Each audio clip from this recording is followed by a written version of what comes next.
성경 마가복음 16장 14절에서 18절까지 말씀드립니다.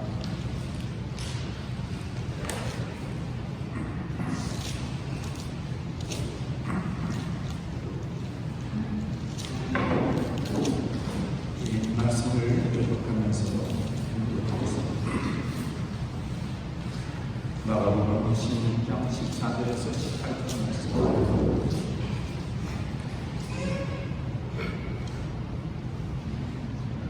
그 후에 11제자가 음식 먹을 때에 예수께서 그들에게 나타나사 그들의 믿음 없는 것과 마음이 완악한 것을 꾸짖으시니 이는 자기가 살아난 것을 본 자들의 말을 믿지 아니함이러라.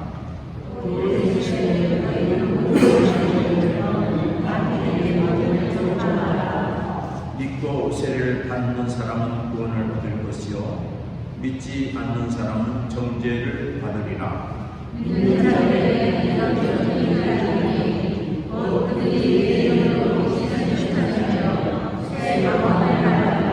지금도 봅니다. 뱀을 지도하며 무슨 누구를 잡더라도 해를 받지 않으며 영적 사람에게 손을 놓는 줄 알아야 하시라. 아멘. 할렐루야. 2025년 새해 첫 주일 예배가 되겠습니다. 2025년을 맞이하면서 예림교회와 예림교회 교우들 여러분들은 과거에 우리가 어려웠던 것, 또 믿음의 영역이 아니었던 것들, 그런 모든 것들은 잊어버리고 예수 그리스도 이름으로 망각하고 하나님 말씀 앞에서 새롭게 출발해서 하나님이 주시는 축복의 역사를 이루어가는 그런 우리 교회와 여러분들이 되시기를 주의 이름으로 축원합니다. 지금 우리나라만이 아니라 온 세계가 갈등과 분쟁으로 많이 힘들어하고 있습니다. 금년에는 전쟁과 분쟁과 갈등이 해소되고 그치고 하나님의 평화가 임하는 그런 복된 해가 되기를 바랍니다. 세계 곳곳에 가난과 고통과 기근의 어둠에서 힘들어하는 많은 이웃들, 그들이 그런 어둠에서 벗어나서 믿음 안에서 소망하는 일들이 하나님의 은혜와 축복도 하나하나씩 열매 맺어가는 그런 복된 해가 되기를 주님의 이름으로 축복합니다. 한 해를 출발하는 첫 번째 주일입니다. 달리기를 하는 선수가 출발할 때에 아무리 잘 달려도 출발선에서 출발하지 않으면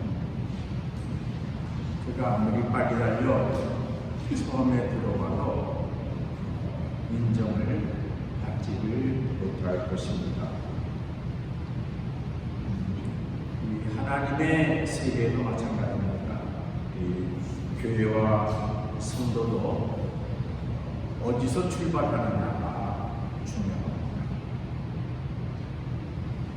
믿음의 출발선에서 출발하지 않으면 아무리 수고하고 아무리 노력해도 그것이 하나님 앞에서 인정되지가 않고 하나님의 영역으로 쓰임받지를 못하게 되는 것입니다. 그러므로 금년 한 해 우리가 작은 일을 하든지 큰 일을 하든지 믿음의 출발선에서 출발하는 그런 믿음의 용기와 지혜를 가져야 할 것입니다. 그럼 우리 교회와 성도가 믿음의 다른 바퀴를 할 때 출발하는 믿음의 출발선은 무엇인가? 크게 두 가지로 생각하셔야 합니다. 첫째는 성부임신 예배 때 말씀을 드린 하나님의 명령, 교회의 복도입니다.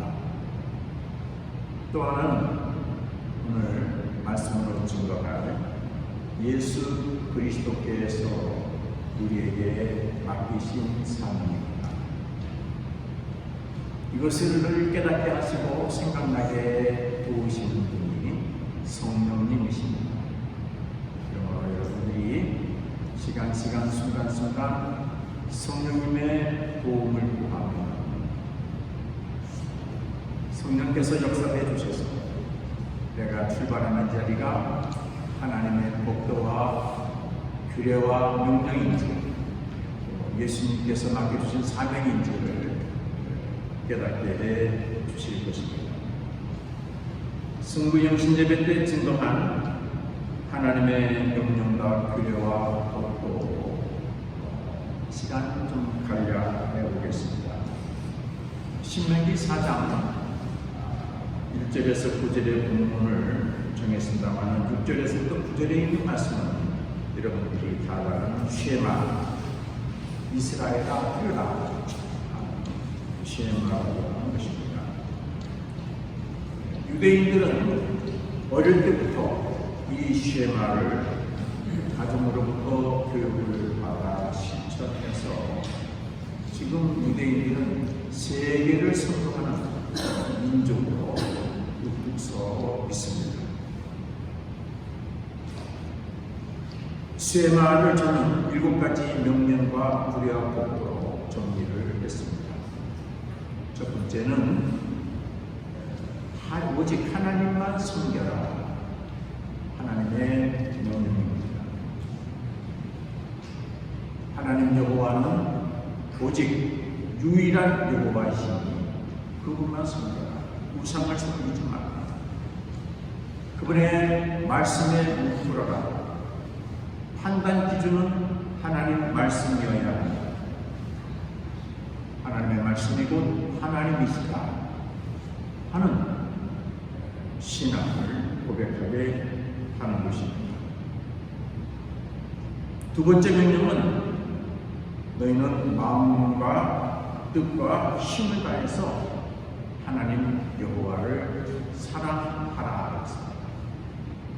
마음과 뜻과 힘을 다해 하나님 여호와를 사랑하라. 하나님을 사랑하는 것은 하나님의 계명을 지키는 것이다. 예수님께서 가르쳐 주셨습니다. 하나님께서는 말씀으로 말씀하시기를 나의 계명을 지키는 자에게 내가 천대까지 은혜를 베풀 것이다 라고 말씀하셨습니다. 이처럼 하나님만 섬겨라. 마음과 뜻과 힘을 다해서 하나님을 사랑하라. 명령입니다.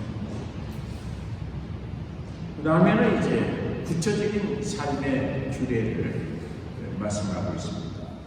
세 번째는 신명기 4장 6절에 있는 말씀, 오늘 내가 내게 명하는 이 말씀을 너는 마음에 새겨라. 저는 이 말씀을 이렇게 쓰겠습니다. 우리가 믿음 생활할 때 하나님의 말씀을 입으로 살지 말고 마음으로 간직하고 그 마음에서 명하는 삶을 살아라.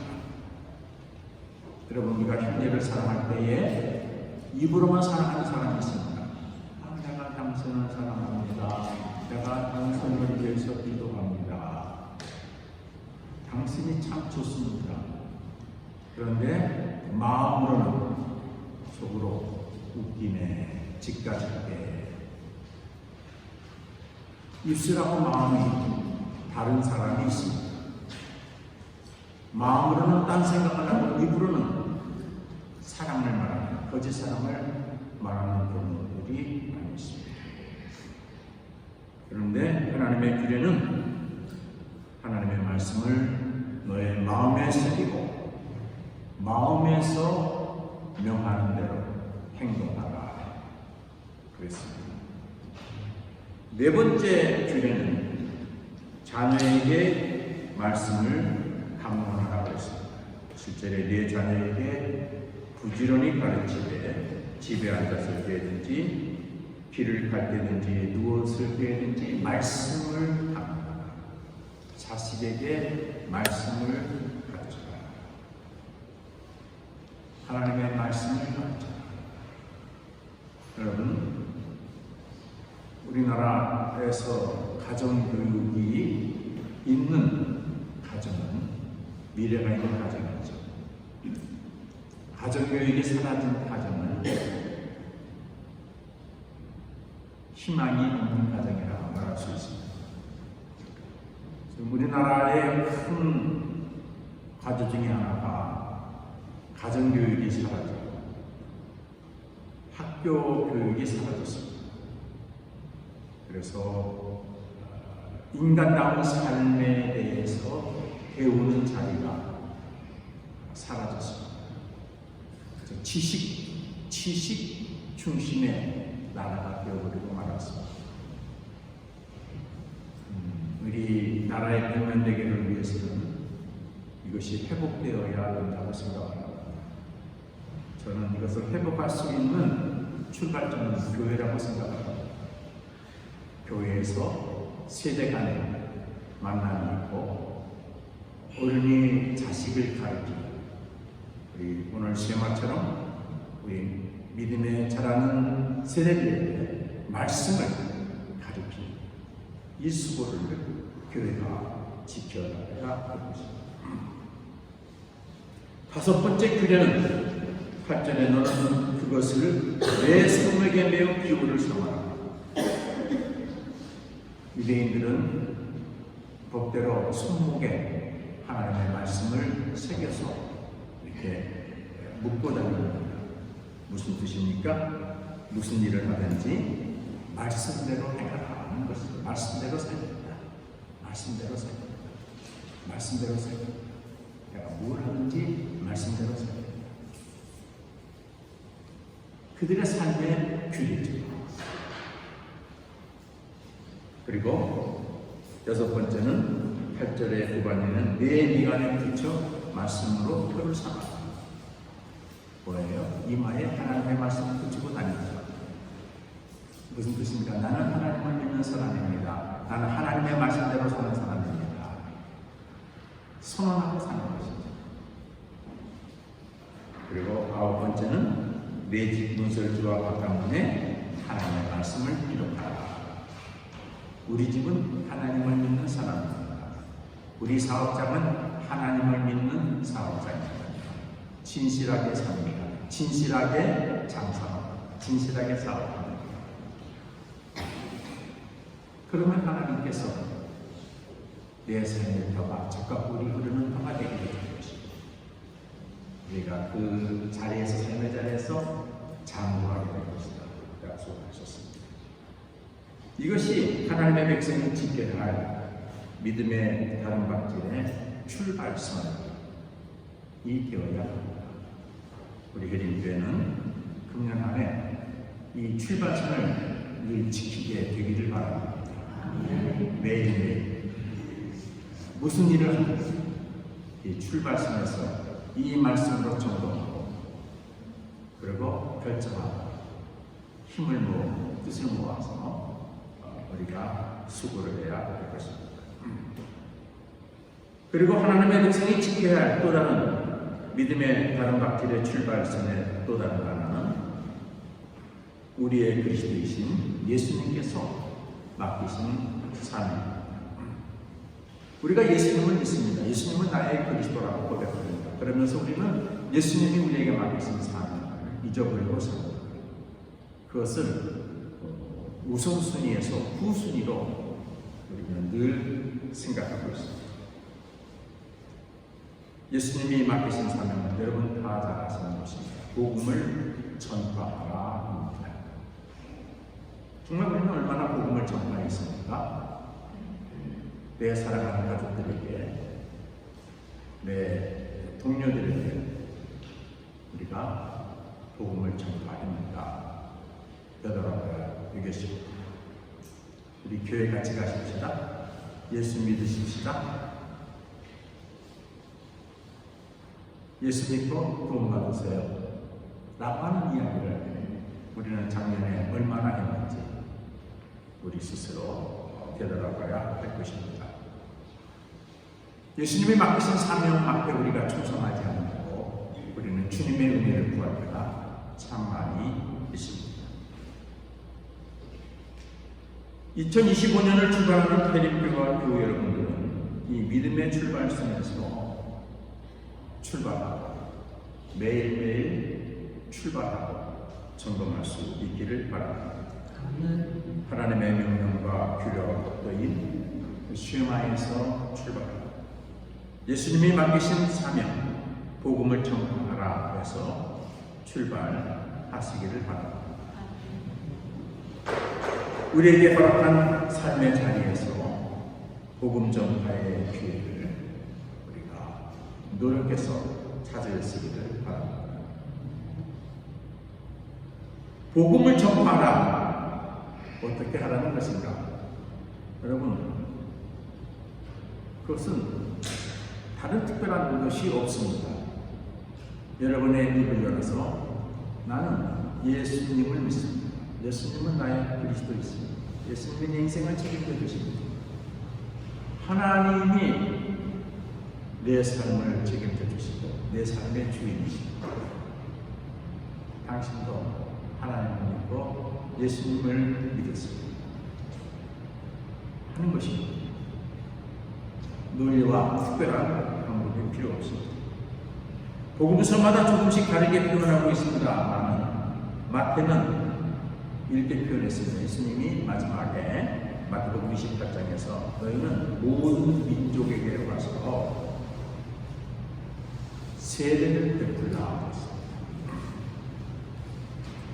마태복음 28장 18절에 예수께서 나와 말씀하여 이르시되 하늘과 땅의 모든 권세를 내게 주셨으니 그러므로 너희는 가서 모든 민족을 제자로 삼아 아버지와 아들과 성령의 이름으로 세례를 베풀고 했습니다. 그리고 내가 너희에게 분부한 것을 그들과 같이 지켜라. 지키게 하라. 그렇게 말씀했습니다. 이것이 복음 전파입니다. 마가복음에서 말하는 복음 전파입니다. 누가복음에서는 좀 다르게 표현했습니다. 누가복음하고 사도행전을 기록했습니다. 누가는 마지막에서 누가복음 4장 49절에서 이런 얘기를 했습니다. 볼지어다 내가 아버지께서 약속하신 것을 내 아버지께서 약속하신 것을 너희에게 보내리니 너희는 위로부터 몸종으로 입혀질 때까지 이상의 머물라. 복음 전파라 이런 얘기를 먼저 하지 않으셨습니다. 기다리라고 했습니다. 그리고 그가 이어서 쓴 사도행전에서 성령이 너희에게 임하면 너희가 그 힘을 받게 되고 그러면은 땅까지 이르러 내 증인이 될 것이다 라고 말씀했습니다. 성령이 너희에게 임해서 성령이 인도하는 대로 그래서 증인의 삶을 살아라. 증인의 삶을 살아라. 그렇게 명령했습니다. 땅까지 가서 증인이 돼. 같은 개념의 말씀입니다. 요한복음은 좀 색다르게 표현되어 있습니다. 요한복음은 20장부터 하는데 요한복음 20장 15, 16절에 보게 되면 예수님께서 제자들에게 나타나셨습니다. 그리고 베드로에게 묻습니다. 네가 나를 사랑하느냐? 사실 베드로는 예수님이 그 대제사장의 집에서 재판을 받을 때 있을 때 그 대집 여정이 베드로에게 그랬죠. 너도 저 사람하고 한 되지 그러니까 저 사람 보고 3번 부인했습니다. 그랬던 베드로가 다시 갈릴리 가서 옛날에 치고 고기 잡는 일을 할 때 예수님께서 그곳에 오셨습니다. 오셔서 그자들을 둘러보시고 조반을 같이 나눈 후에 그들에게 묻습니다. 네가 나를 사랑하느냐? 예, 사랑합니다. 네, 합니다. 또 묻습니다. 3번씩 물었습니다. 내가 주님을 사랑하는 주님이 아시지 않습니까? 네, 합니다.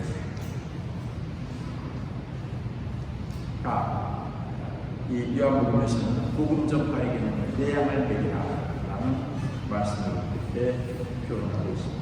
어떻든 사복음 성도가 복음 전파의 뜻을 우리에게 말씀하고 있습니다. 이처럼 그리스도인에게는 예수님이 맡기신 사명이 있습니다. 여러분 그것을 잊어버리지 마시기를 바랍니다. 그거를 실천하기 위해서 노력하시기를 바랍니다. 사도 바울은 내가 복음을 전하는 이 사명을 감당하는 것을 위해서는 내 생명을 조금도 귀한 것을 여기지 않겠다라고 그렇게 말했습니다. 그렇게 살았습니다. 초대교회 제자들은 그렇게 살았습니다. 그래서 전 세계에 복음이 전파됐습니다. 2025년 새해를 출발하는 우리 교회와 여러분들이 이 복음 전파라고 하는 이 사명을 가슴에 새기시고 열심히 가까운 가족부터 우리 친척부터 주변에 아는 지인들로부터 우리가 전해서 그래서 예수님이 맡겨주신 사명을 충성스럽게 감당할 수 있기를 바랍니다. 결론으로 들어가기 전에 이야기 하나를 하겠습니다. 여러분 다 잘 아시는 이야기입니다. 1912년 4월 10일 밤 영국에서 미국 뉴욕으로 향하던 큰 배가 있었습니다. 여러분 아시죠? 타이타닉 호입니다. 이 배가 출항을 했는데 얼마 안 가서 빙산과 충돌을 했습니다.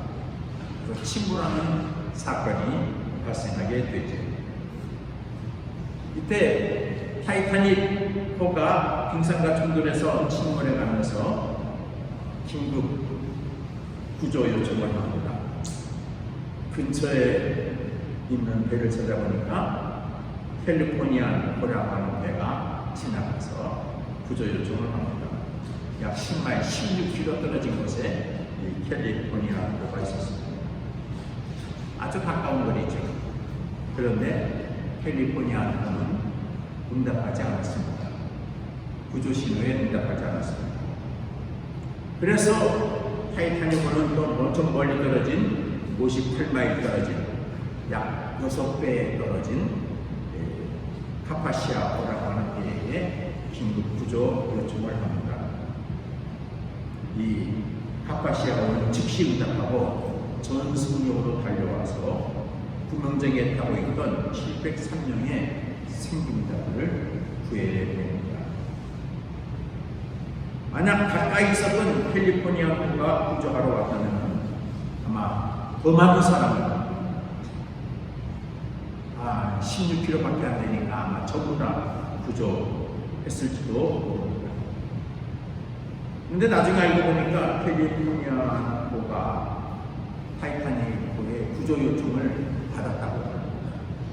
그때 캘리포니아호의 선장님은 아래 사람들에게 무전을 받지 말라, 무전기에 전원을 꺼라, 배 모두 물을 꺼라, 배를 움직이지 말라 명령을 내렸다고 합니다. 이유는 자신들이 구조하러 가다가 잘못하면 자기들도 빙산에 충돌해서 침몰할 위험이 있다고 생각했던 것입니다. 그 후에 이 사실이 알려져서 이 캘리포니아호의 선장은 곧바로 해임되고 많은 사람들의 비난을 받았다고 합니다. 반면 타이타닉호의 긴급구조 요청을 받고 멀리서 전선으로 달려와서 구명정에 타고 있던 사람들을 구조한 이 카파시아호의 선장은 영국 엘리자베스 여왕으로부터 최고 명예의 군장을 받고 많은 사람들로부터 칭송을 받았다고 합니다. 우리 주변에도 타이타닉호처럼 세상 죄에 빠져서 하나님의 은혜와 복음의 영역에서 떨어져서 죽음을 향해 가고 있는 사람들이 많이 있습니다. 교회는 유람선이 아닙니다. 구조선이 되어야 됩니다. 유람선은 자기들만 먹고 구경하고 즐깁니다. 구조선은 위험에 처해서 구조합니다. 오늘날 부흥하고 성장하고 큰 사역에 감당하는 교회는 복음을 전파하는 교회입니다. 교회는 예수 믿고 구원받은 사람들이 모여서 서로 교제하고 친교하고 지그들끼리 사랑하고 똘똘 뭉치며 사는 곳으로 만족해서는 안 됩니다. 교회는 예수 믿고 구원받는 사람들이 모여서 친교하는 것은 복음을 위해서, 서로 힘을 합하는 것과 뜻을 합하는 것은 복음을 위해서, 복음 전파를 위해서 해야 하는 것입니다. 교회 밖에 있는 여러분들을 구조하는 교회가 되어야 합니다. 저와 함께 여러분 한번 반성해 보십시다. 작년 안에 우리들이 모여서 많은 시간 서로 얘기하고 같이 의견을 모았는데 우리가 복음을 전하기 위해서 얘기하고 의견을 모으고 힘을 합한 적이 있었습니까? 없었습니다. 그러면서 우리는 하나님의 은혜를 구하고 있습니다. 굉장히 이기적인 모습들이죠. 베림교회는 구조선이 되어야 합니다. 하나님께서는 명령과 규례와 법도를 지키는 자에게 복을 약속하셨습니다. 천대까지 은혜를 베풀어 주겠다. 너희가 뭐 하는 것이 적과 꿀이 흐르는 땅이 되게 해주겠다. 너를 대하는 자들은 내가 대접해 줄 것이다.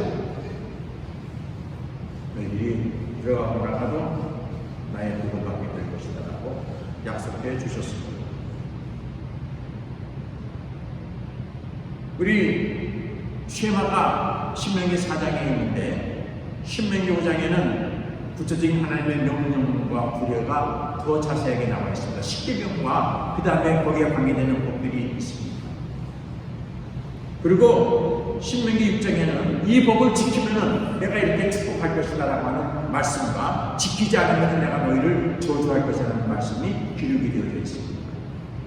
신명기 6장 1절에 4절에 보면 이런 말씀이 복으로 약속되어 있습니다.